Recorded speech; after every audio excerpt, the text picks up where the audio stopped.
আসন্ন দুর্গাপূজায় টানা 4 দিনের ছুটি পাচ্ছেন সরকারি চাকরিজীবীরা।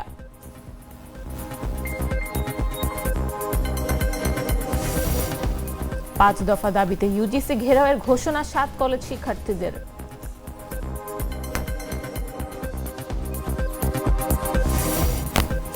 টাঙ্গাইলে বিএনপি নেতার স্ত্রীকে কুপিয়ে হত্যা।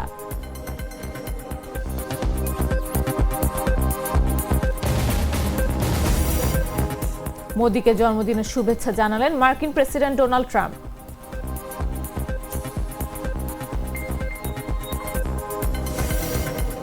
এবং আফগানিস্তানের সাথে জয়ের পরেও কাটেনি ঝুঁকি, বাংলাদেশ এখন তাকিয়ে শ্রীলঙ্কার জয়ের দিকে।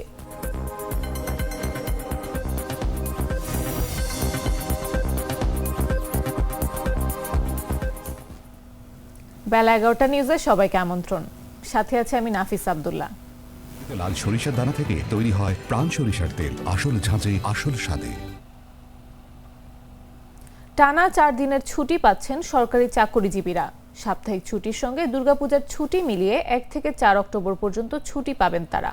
2025 সালের সরকারি ছুটির তালিকা অনুযায়ী দুর্গাপূজার মহানবমী উপলক্ষে আগামী 1 অক্টোবর নির্বাহী আদেশে ছুটি ঘোষণা করা হয়েছে।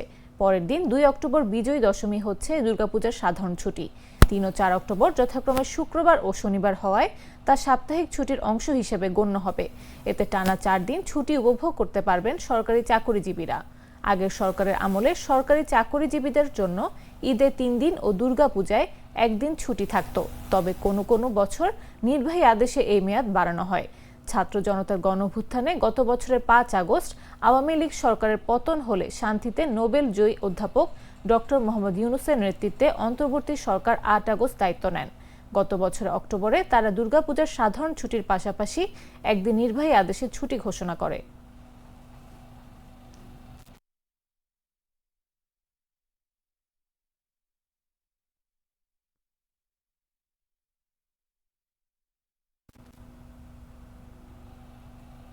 বিশ্বজুড়ে জাহাজ ভাঙা শিল্পে নতুন প্রতিযোগিতার আবহ। দীর্ঘদিন ধরে শীর্ষ অবস্থানে থাকা বাংলাদেশের সামনে এবার বড় চ্যালেঞ্জ ছুড়ে দিল ভারত। প্রায় 40 বিলিয়ন রুপির প্রণোদনা প্যাকেজ ঘোষণা করে ভারত হারানো বাজার ফিরিয়ে আনার উদ্যোগ নিয়েছে, যা বৈশ্বিক এই শিল্পে নতুন ভারসাম্য তৈরি করতে পারে। বিস্তারিত তুষার ইসলামের রিপোর্টে।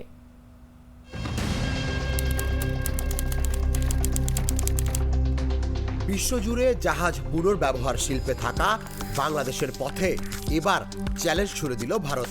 প্রতিবেশী দেশটি পরিকল্পনা করছে বড় আকারের প্রণোদনা দিয়ে নিজের বাজার অংশীদারিত্ব পুনরুদ্ধারের, যেখানে বাংলাদেশের প্রভাব দীর্ঘদিন ধরে দৃঢ়।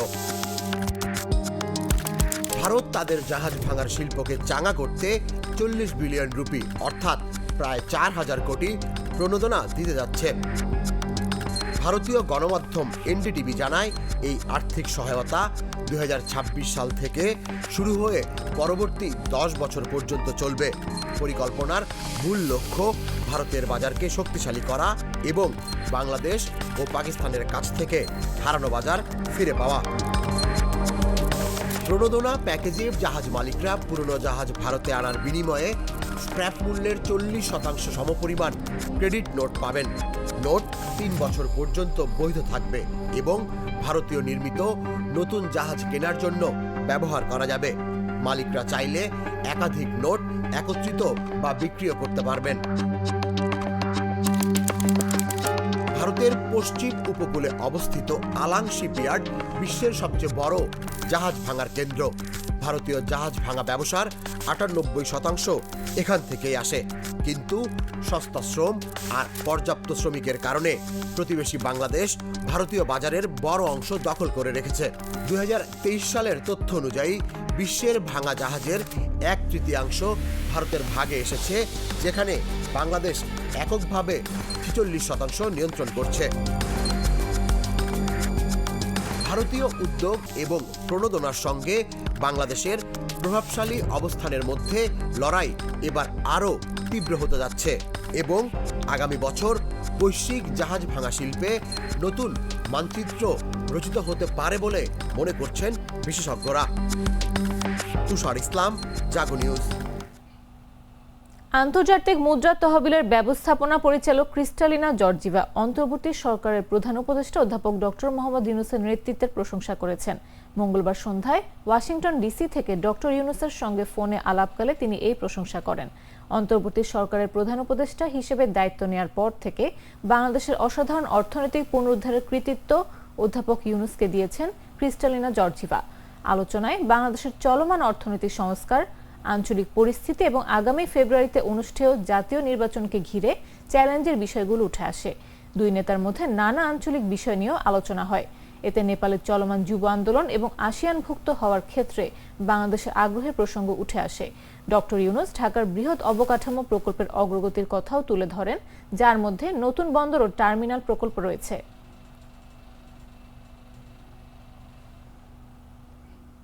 ঢাকা ও পার্শ্ববর্তী এলাকায় আজ বজ্রসহ বৃষ্টি হতে পারে।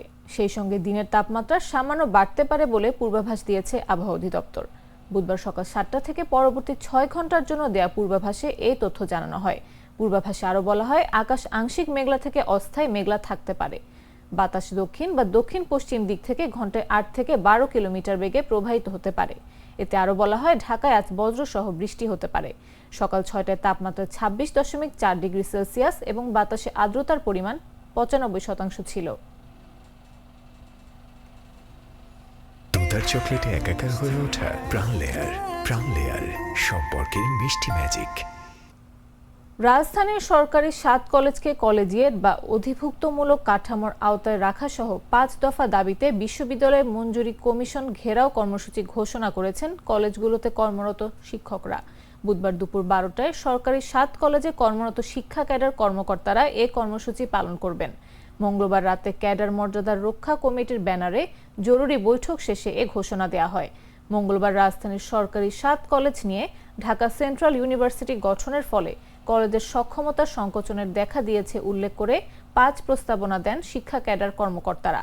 মাধ্যমিক ও উচ্চশিক্ষা অধিদপ্তরের মহাপরিচালকের মাধ্যমে শিক্ষা উপদেষ্টা বরাবর এসব দাবি সংবলিত স্মারকলিপি দেওয়া হয়। সরকারি 7 কলেজ শিক্ষকদের পক্ষে ইডেন মহিলা কলেজের শিক্ষকরা ডিজির কাছে এই স্মারকলিপি পৌঁছে দেন।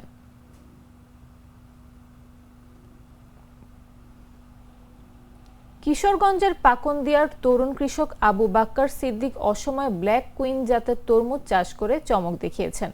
মাত্র 70 দিনে 40% জমি থেকে 1 লাখ টাকার বেশি আয় করেন তিনি। অপ্রচলিত এই উদ্যোগ স্থানীয় কৃষিতে নতুন সম্ভাবনার দ্বার খুলে দিয়েছে। প্রতিনিধির পাঠানো তথ্যচিত্রের বিস্তারিত ডেস্ক রিপোর্টে।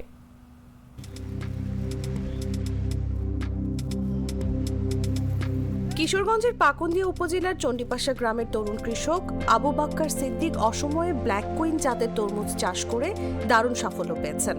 মাত্র 70 দিনে 40% জমি থেকে তিনি আয় করেছেন 1 লাখ টাকার বেশি।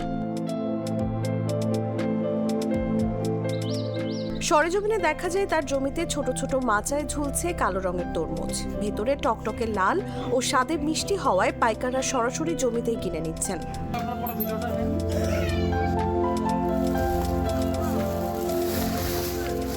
আবু বাক্কার জানান, কৃষি অফিসের পরামর্শে প্রায় 40,000 টাকা খরচ করে এই চাষ শুরু করেন। ইতোমধ্যে 1 লাখ টাকার তরমুজ বিক্রি করেছেন। মৌসুম শেষে বিক্রি হবে 2.5 থেকে 3 লাখ টাকার মতো। এখানে 40 শতক জমি, এখানে আমার খরচ হয়েছে প্রায় 60,000 টাকার মতো। তারপরেও আশা করতেছি আমি আমার এখানে 1.5 লাখ টাকার মতো লাভ হবে। 70 দিন আগে রোপণ করছিলাম, এটা এখন 70 দিনে হারভেস্ট করা হচ্ছে আর কি। স্থানীয় কৃষকরা জানান, আবু বাক্কারের সফলতা দেখে অনেকেই ইতোমধ্যে ব্ল্যাক কুইন চাষ শুরু করেছেন।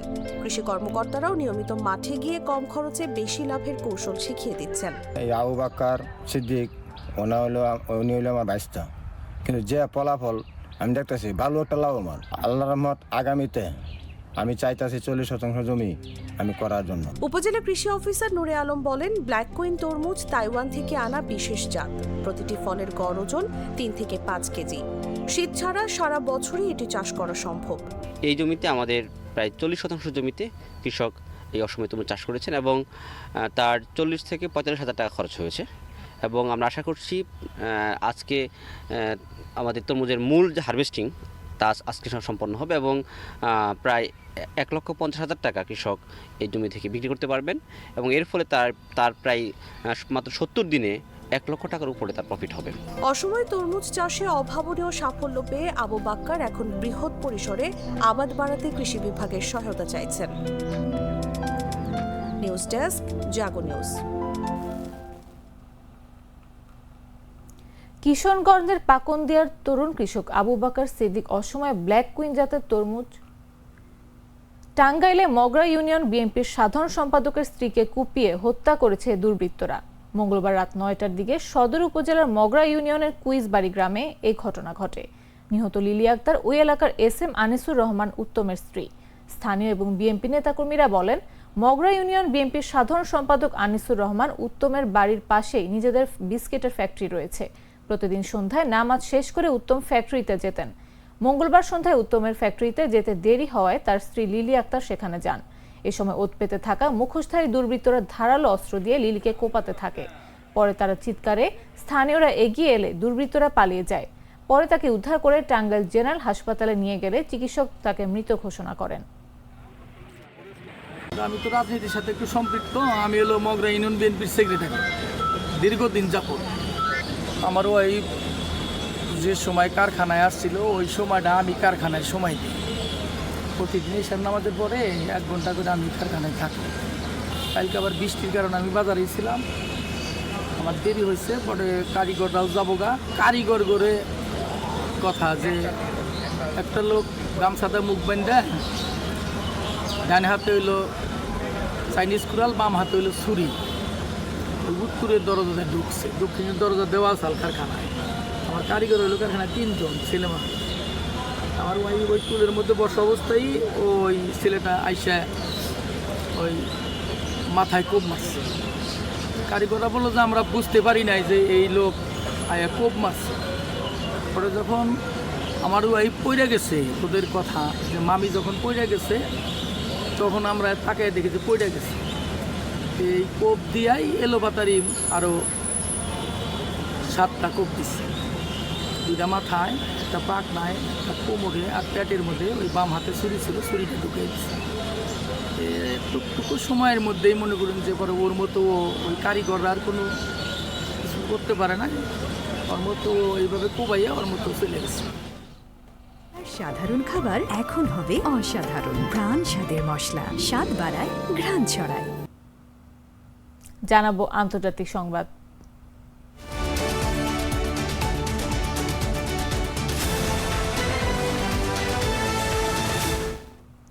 ভারতের প্রধানমন্ত্রী নরেন্দ্র মোদীকে জন্মদিনের আগাম শুভেচ্ছা জানালেন মার্কিন প্রেসিডেন্ট ডোনাল্ড ট্রাম্প। বাণিজ্যিক টানাপোড়েন ও কূটনৈতিক অস্থিরতার মধ্যে মঙ্গলবার রাতে ফোন করে মোদীকে শুভেচ্ছা জানান ট্রাম্প। এরপর মোদী ট্রাম্পকে ধন্যবাদ জানিয়ে ভারত যুক্তরাষ্ট্র সম্পর্ক আরও দৃঢ় করার অঙ্গীকার পুনর্ব্যক্ত করেন এবং ইউক্রেন যুদ্ধের শান্তিপূর্ণ সমাধানে যুক্তরাষ্ট্রের প্রচেষ্টার প্রতি সমর্থন জানান। ভারতের প্রধানমন্ত্রী নরেন্দ্র মোদীর 75তম জন্মবার্ষিকী আজ। 1950 সালের 17 সেপ্টেম্বর জন্মগ্রহণ করেন তিনি। এক্সে দেয়া এক বার্তায় মোদী বলেন, ভারত যুক্তরাষ্ট্রের বিস্তৃত ও বৈশ্বিক অংশীদারিত্বকে নতুন উচ্চতায় নিয়ে যেতে সম্পূর্ণভাবে প্রতিশ্রুতিবদ্ধ তিনি। ইউক্রেন সংকটের শান্তিপূর্ণ সমাধানে আমেরিকার প্রচেষ্টাকে সমর্থন করে ভারত। ট্রাম্প ট্রুথ সোশ্যালে দেয়া এক পোস্টে জানান, মোদীর সঙ্গে তার চমৎকার ফোনালাপ হয়েছে।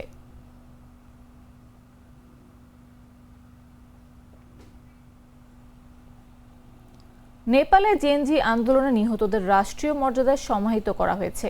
মঙ্গলবার মরদেহগুলো ট্রিচিং হাসপাতাল থেকে পাশুপতি আর্যঘাটে নিয়ে যাওয়া হয়। সেখানে নিহতদের পূর্ণ রাষ্ট্রীয় সম্মানে শেষ বিদায় জানানো হয়।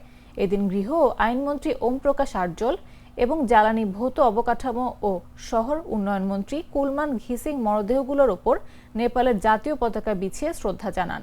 এ সময় নিরাপত্তা কর্মীরা স্যালুট প্রদান করেন। নিহতদের কয়েকজনের মরদেহ তাদের নিজ জেলায় নিয়ে শেষকৃত্য সম্পন্ন করা হয়। এর আগে জেএনজি আন্দোলনে নিহতদের শহীদ ঘোষণা করেছে সরকার। পাশাপাশি 17 সেপ্টেম্বর জাতীয় শোক দিবস ও সরকারি ছুটি পালনের সিদ্ধান্ত নেওয়া হয়েছে।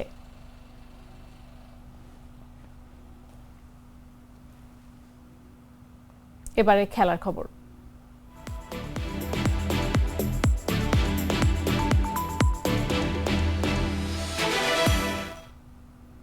হারলেই বিদায় জিতলে সম্ভাবনা টিকে থাকবে। আফগানিস্তানের বিপক্ষে মাঠে নামার আগে এই ছিল বাংলাদেশের সমীকরণ। আবুধাবিতে রুদ্ধশ্বাস লড়াইয়ে আফগানদের ৮ রানে হারিয়ে হাফ ছেড়ে বেঁচেছে বাংলাদেশ, টিকে রয়েছে সুপার 4-এর দৌড়ে। তবে ৩ ম্যাচের 2টি জিতেও সুপার 4 এখনও নিশ্চিত নয় টাইগারদের। এখন বাংলাদেশের তাকিয়ে থাকতে হবে শ্রীলঙ্কা আফগানিস্তানের ম্যাচের দিকে। টাইগার সমর্থকরা কায়মনোবাক্যে প্রার্থনা করবেন বৃহস্পতিবার আফগানরা যেন শ্রীলঙ্কার কাছে হারে, না হলে বাংলাদেশের 2 জয় কোনো কাজেই আসবে না। এই সমস্যাটা হয়েছে মূলত রান রেটের কারণে। রান রেটে আফগানিস্তান 2.150, শ্রীলঙ্কার 1.546 থেকে বেশ পিছিয়ে বাংলাদেশ 0.270। ফলে আফগানিস্তান লঙ্কানদের সঙ্গে যে কোনো ব্যবধানে জিতলেই বাংলাদেশ শ্রীলঙ্কার সমান 4 পয়েন্ট হয়ে যাবে। রান রেটে এগিয়ে থাকায় সুপার 4-এ যাবে আফগানিস্তান, শ্রীলঙ্কা, বাদ পড়বে বাংলাদেশ।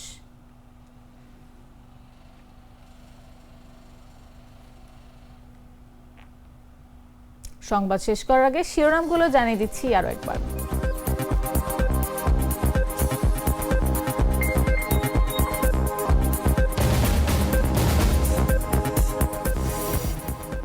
আসন্ন দুর্গাপূজায় টানা 4 দিনের ছুটি পাচ্ছেন সরকারি চাকরিজীবীরা।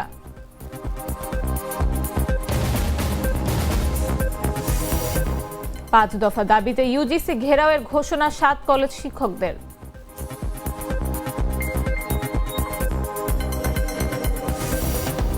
টাঙ্গাইলে বিএনপি নেতার স্ত্রীকে কুপিয়ে হত্যা।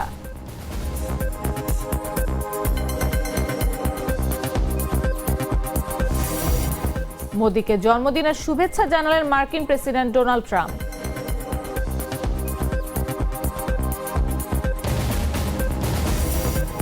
এবং আফগানিস্তানের সাথে জয়ের পরেও কাটেনি ঝুঁকি, বাংলাদেশ এখন তাকিয়ে শ্রীলঙ্কার জয়ের দিকে।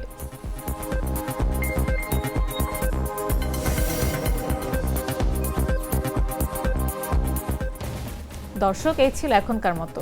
প্রতি মুহূর্তের সর্বশেষ খবর পেতে ভিজিট করুন jagonews24.com, ফলো করুন আমাদের ভেরিফাইড ফেসবুক পেজ এবং সাবস্ক্রাইব করুন জাগো নিউজের ইউটিউব চ্যানেল। এতক্ষণ সাথে থাকার জন্য ধন্যবাদ সবাইকে।